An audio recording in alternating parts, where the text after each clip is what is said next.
உடன்பிறப்பான காரியகர்த்தர்கள் அனைவருக்கும் இந்த நேரத்திலே என் இதயத்தின் அடித்தளத்திலிருந்து நான் நன்றி கொடுக்கிறேன். ஏன் இந்த முருக பக்தர்களின் மாநாடு அவசியம்? இந்த பாரத தேசம் என்ன நமக்கு அருள்மை வழங்கிய ஆதீனம் பெரியவர் ஆதீனம் அவர்கள் சொன்னார்கள், இது ஆன்மீக பூமி என்று சொன்னார்கள்.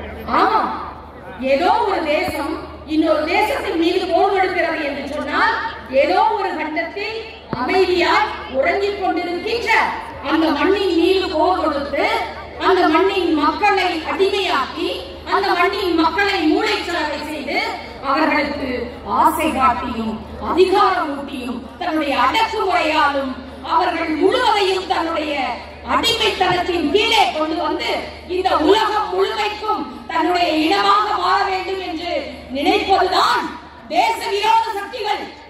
ஆனால் தேச விரோத சக்திகளுக்கு உட்பட்டு ஆளாகி